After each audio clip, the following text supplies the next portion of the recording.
Hey, this is Doug Field, CEO of the Institute of Healthcare Consumerism, along with my co-host Brent Macy, and welcome back to this segment of Healthcare Consumerism Radio. And joining us to talk about this ever-changing voluntary benefit world is Bob Patience, Vice President of Voluntary Benefits at Prudential. Bob, good morning.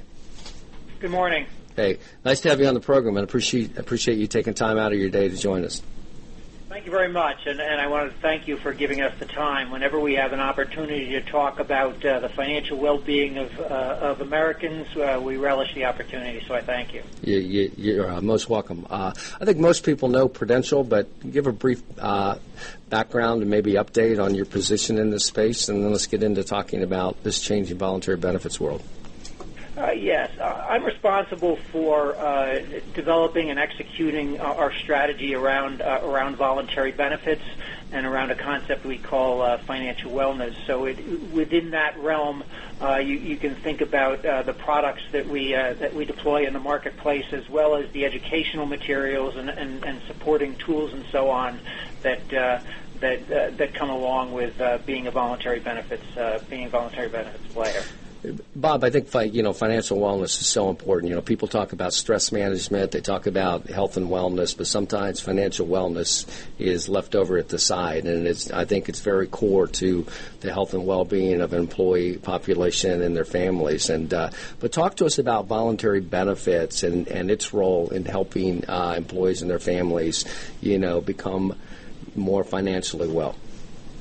And that's an outstanding lead in.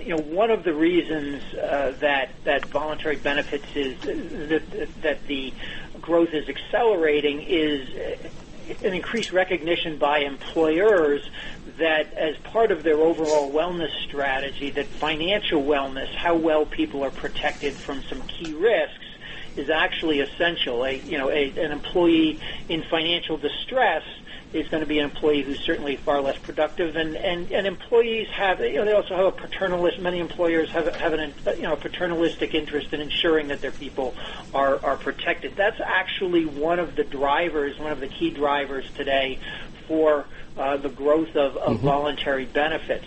The other interesting thing that is going on, it's kind of a longer term trend, but you could put it in the category of competition, and it really takes two forms. So employers face competition from two different perspectives. One is certainly the regular marketplace competition, which across the swath of the American economy is extraordinarily competitive. That puts pressure on costs, including benefit costs. And so voluntary benefits are a very good way to actually offer a robust benefit package while keeping those costs in check. The other set of competition is the competition for talent. Yep. You need very good people to be able to execute your strategies, and part of the calculation that employees do, or prospective employees do, to stay or to move to a company is what does the benefits package look like? It allows employers to enhance the benefits package while keeping their eye on the cost of it. So it's kind of a perfect storm that's going on. I do think over time that the focus on financial wellness as a critical component of overall wellness will continue to grow in prominence and continue to give wind to the back of the growth of voluntary benefits. We believe very strongly, based on our research and based on our analyses of some of the populations that we insure, that there are absolutely enormous gaps in protection from some key risks, and that's really the promise of voluntary benefits. It's not really about hawking product. It's more about identifying those gaps and meeting those needs, and those needs are not shrinking. They're continuing to grow in a number of areas, and that's why voluntary benefits become so prominent in terms of the marketplace, and in terms of helping employees. At the end of the day, the issue is helping employees get protection from some of those key risks. Yeah, I mean that's well said, and I think the couple points you made from an employer's perspective. I think the retention aspect is going to become ever so important, and where voluntary benefits can play a role. I mean, we've got a skilled workforce shortage in this country, and as the employment rate kind of clears itself out, that's becoming much more evident. Let's talk about the broker community, because, I mean, there's been worksite brokers out there for years, but group health brokers and other brokers, I mean, their world's changing in front of their eyes, and some of them have never, really effectively looked at voluntary. What should brokers know about this expanding voluntary market? And I agree. I agree that the market is evolving from one that was kind of a little niche and specialized on kind of specialty brokers who focused almost exclusively on voluntary benefits to one where voluntary benefits has penetration kind of across the broker spectrum, so to speak, to include and especially traditional benefit brokers who traditionally focused on health and life and disability and so on are expanding their breadth. I think there's a couple of things that brokers can think about as the landscape changes. The first one really refers back to the discussion we had, which is understanding needs as the basis for the offering of voluntary benefits, understanding needs and gaps. At the end of the day, that's actually where the opportunity lies, in identifying those needs and gaps and then creating the solutions both from a product perspective and a communication and education perspective that fill those gaps. So I think the challenge for brokers is to come at it from the product perspective, but to come at it from the needs perspective, because that's really the heart of the opportunity. Yep. And I see it, voluntary benefits, as the opportunity to do well by doing good for a broker. Literally, you are performing a social good at the same time you're making a living, and I think there's real value. There's terrific value in that, for brokers, and we do see a lot of traditional brokers who aren't there yet on voluntary benefits because they don't necessarily have the depth of knowledge about the needs that exist within the populations that on which they're consulting, but also because they aren't as deep in the products as well. So I think the challenge for them is to understand the needs and then the products that kind of fit into and meet those needs, so to speak. Yeah, that's well said, Bob. And wouldn't you agree too that as a broker looks at this, it's a excellent client retention tool. Plus, it can expand their revenue opportunities if they look at it and move forward the right way, to your points. Yeah, there's absolutely no question about it. And the interesting thing is our research, we've gone at the need from two perspectives. We've done external research, which certainly validates the enormous gaps, and I think organizations like Life Insurance Marketing Research Association and so on have done similar research that show the gaps. But what we've also done is we've actually taken the data we have on existing clients and run that through some of our modeling tools and identified gaps within specific employee populations, and that's the opportunity for brokers. That's their opportunity to deploy voluntary benefits to fill those gaps, and I would encourage them just to come at it from the gap need perspective. You create a much more compelling case. We've found in our discussions with employers that the story becomes much more compelling if you wrap it in the need, the real need.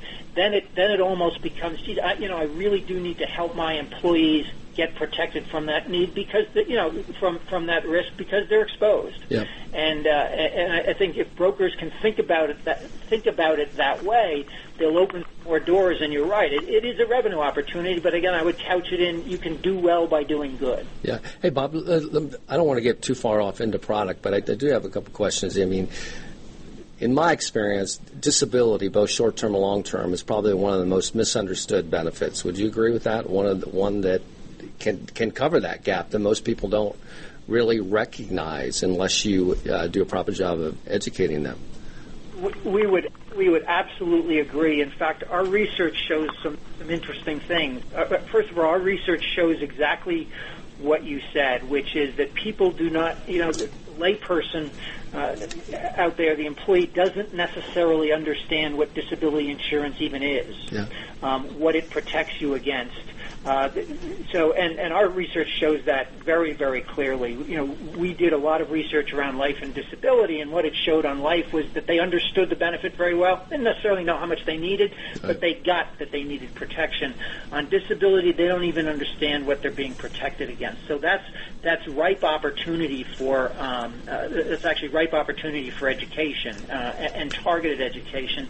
I'd say the other thing is actually interesting, which we found in some specific research, is that how you position the product and what you call it actually matters. So if you think about disability for what it really is, which is paycheck protection, that's actually a message that resonates with employees. They kind of understand that. Okay, I understand that if I lose my paycheck, this is going to protect me against that possibility.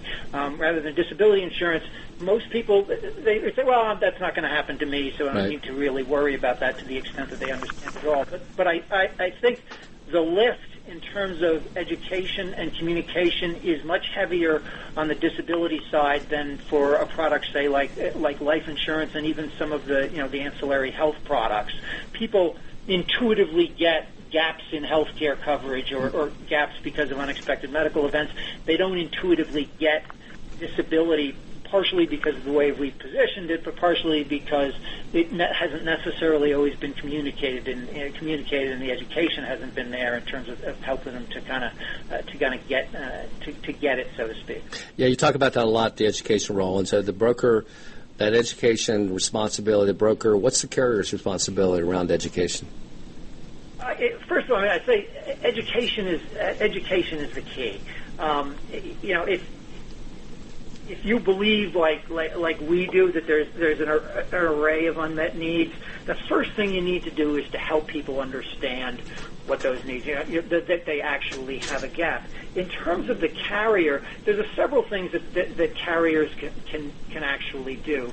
One of them is to get to kind of the untapped place, so to speak, where one of the biggest deltas is, and that's around life events. So people's needs change as their life circumstances change.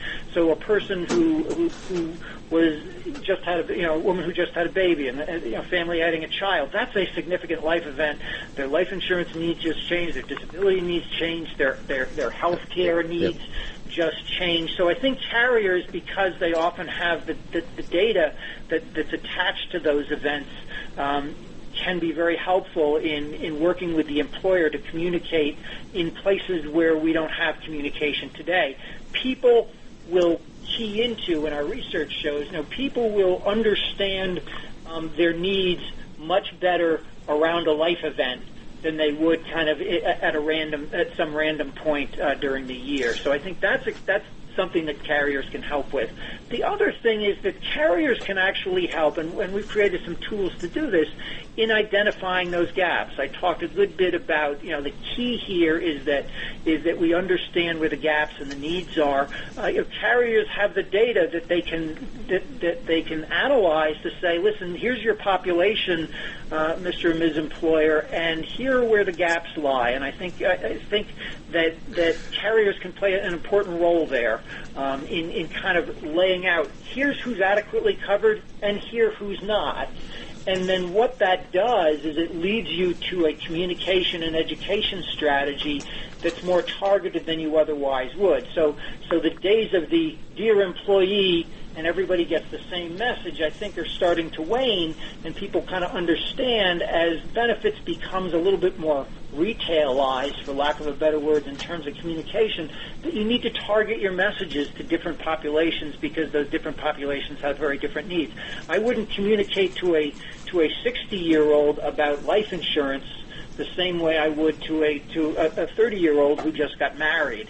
And I think that's a role that carriers can play, is working with employers and working with producers to generate the educational materials that will kind of help people to understand their needs in their own context, not in some general context that's generically applicable to an entire employee population. I want to personally invite you back to another segment because there's a lot to talk about. We haven't even talked about the impact of exchanges. This has been very, very thought-provoking and a very good segment. I really sincerely want to, thank you for taking the time out of your day and joining us. And so we'll invite you back on, and we'll talk about exchanges and other things on a future program. Sounds great. Thank you again for the opportunity. I appreciate it. All right. Thank you, Bob, very much.